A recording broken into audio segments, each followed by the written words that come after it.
Hey, this is Eric from Satisfied Incorporated, and I'm putting together my door cards. And if you watched the previous videos that I did, I'm doing a manual window conversion. So instead of having the automatic windows, I'm going to the old school like crank windows. So I did the video and I did my one rear door, and I thought all I was going to have to do is convert over to the door regulators, the window regulators, and be good to go. And so far that's mostly true. I did the passenger door and I got that figured out. So I'm going to show you what I had to do on the driver's door to get it figured out. There's one more detail other than that window regulator.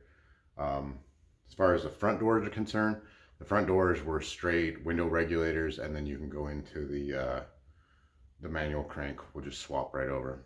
So the rear, dealing with, I'm not 100% sure why, but BMW engineering, I guess. So this is your the door opener. So this is this, right? So you put this on, and then this what opens your door. So I'm guessing, well, the armrests, let me grab the armrest. So the armrest is gonna go like so. Sorry, I zoomed in.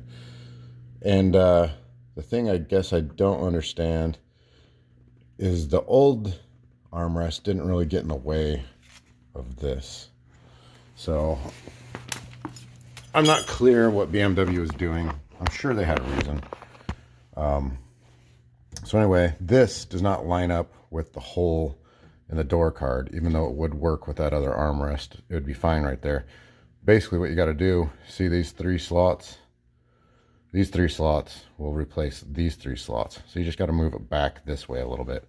So simple enough to move this back, but then you've got, I don't think I'm gonna be able to show you until the next time, but there's the rod that connects from here, and then it connects up to your door, and that's what unlocks the door. So you got to take this rod and you got to shorten it. And last time I did 3/4 of an inch shorter. This time I'm going to do 5/8, and we'll see. 3/4 of an inch worked. It's a little bit tight, a hair tight.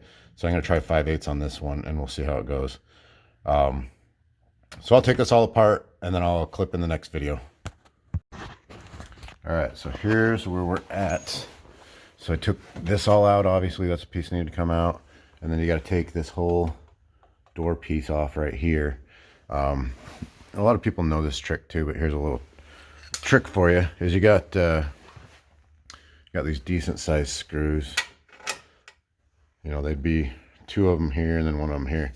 And so obviously you got to be smart about it. You got to use the right size screwdriver, right, that fits. But they can also be like really hard to twist out. So one thing you can do as a trick is you can get a screwdriver and you can put it on the handle, and then you can push in to keep it from stripping. And then you can use, I mean, this is obviously a ton more leverage than you can get with your hands. So a lot of screwdrivers are actually made with that. They have flats on the side of the screwdriver, and so you can use a big wrench, and that'll help you get those screws out. So a little tip for you. But anyway, so you got to take these 3 screws out, and then this little jobby out here, and then this is your door lock mechanism. I'm not positive that goes right there. I'm not positive that needs to come out, but it's way easier to just have stuff out of the way. So once you get everything out, this is what we were looking at, right? So this piece went in here, and then this rod goes up over here to open your door. Let me see if I can set this up. So basically we're looking at this, right? So when you shut your door, this thing pulls on it, and it opens it. I don't have to show you that. You can figure it out. Anyway, so this rod here, since we got to move it back a slot, I'm just going to take this piece here and I'm going to just shorten it up. I'm just going to bend it with like pliers in my vise, so we're not going to use anything too special. So 5/8 of an inch. So what I'm going to do, I'll just take that out. So I'm just going to measure from here to here, 5/8 of an inch. I'll straighten this and then bend the loop. Like I said, I've already done the other side and it actually wasn't that hard. So I will bend this and we'll start putting it back together. All right, so you can see all I did was take this and I just kind of crappily bent it straight. And then this is my old, sorry, this is gonna be hard to focus on. So this is gonna be old place where it was bent, and this is my 5/8 in. So I'm just gonna stick this thing in the vise, right where my 5/8 starts.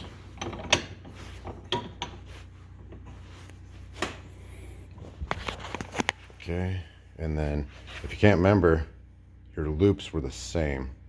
So I actually need to turn this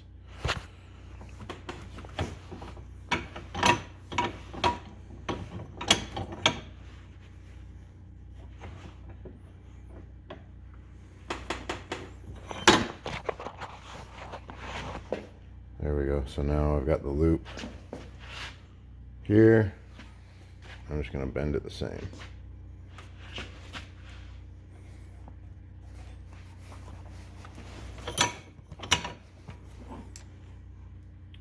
So we're looking a bit like that.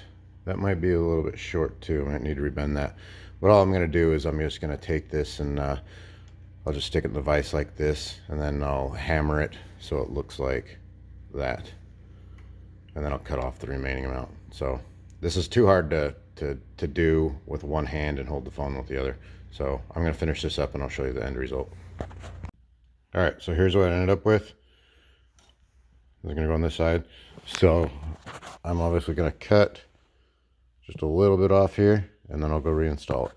All right, so I got all my pieces back in. And I think the thing that you pretty much want to look for is you want to make sure that obviously your screws got to go in the right holes. But if you have a little bit of adjustment, I think we're good there too. My last one, like I said, I think it took 3/4 of an inch out, and I had to go all the way back. It was tight. This one, I had a lot of play. So, you know, make sure you're going to check everything before you put everything back together. You know, make sure like your doors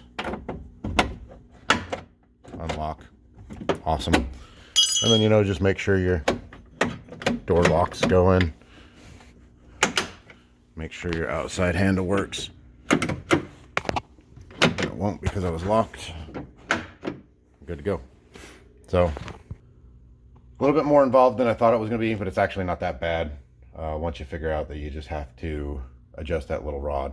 So adjust that little rod, replace your window regulator, and that's it. That's all you got to do. So hopefully that helps, and hopefully that speeds it up for anybody else that tries this in the future. So, okay, thanks.